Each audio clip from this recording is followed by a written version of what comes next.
All right. Well, my offering is going towards the Alzheimer's Association. Do you know that until I got married in my late 20s, I thought it was pronounced Alzheimer's?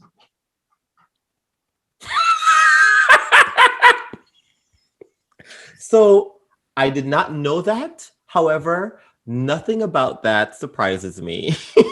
And, my immigrant Because parents. your wife really elevated you. I mean, like, you were like.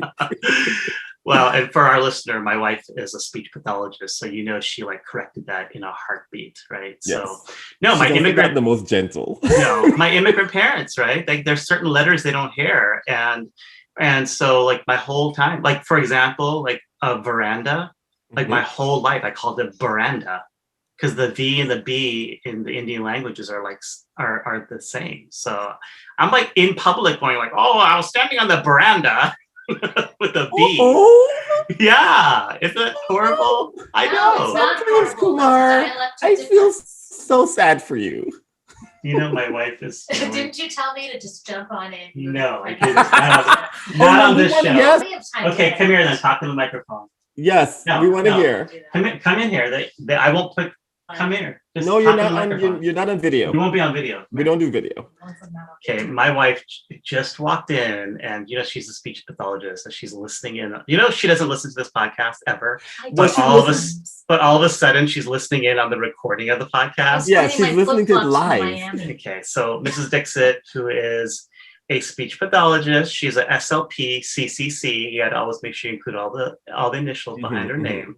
Go for it. Tell me about why I say veranda instead of veranda. And literally, Michael, if you were to say Alzheimer's right now. Alzheimer's. I just heard Alzheimer's. I can't hear it differently in my ear. Turner, I need to hear Michael as well because I'm a little concerned about the faces he's making. Okay, go ahead.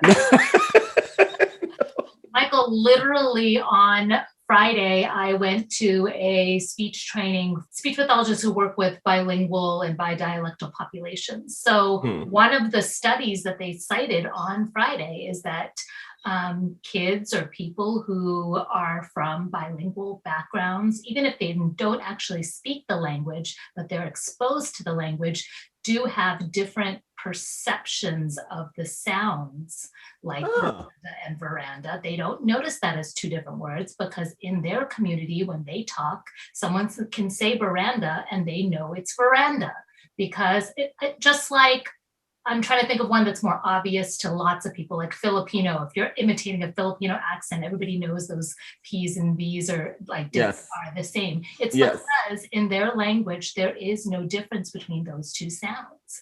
So those children who are hearing those two words the same for at least 5 years before they come to school, and if no one has made fun of them yet, they think it's yet. Word yet.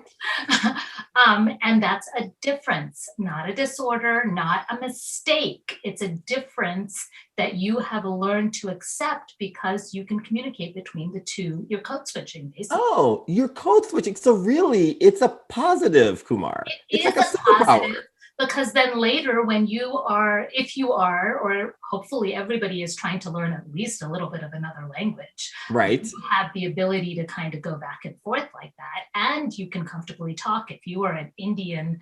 And if, Kumar, if he were to go to Indian church and go ahead and say veranda and talk in an Indian accent, even though he doesn't, he could code switch so much better and they would take him seriously. That is the look. You're a case study, Kumar. Whatever. Yes. So stop talking about it like it's wrong because we exactly. Of that. It is a difference. It's a difference. Thank you very much. That was Mrs. Dixit, who is a speech pathologist, SLP, CCC. Don't forget it. Thank you. Bro, I'm telling you, man, she's like the smartest person in this house. Right. Well, I mean, we knew that. That's expected, right?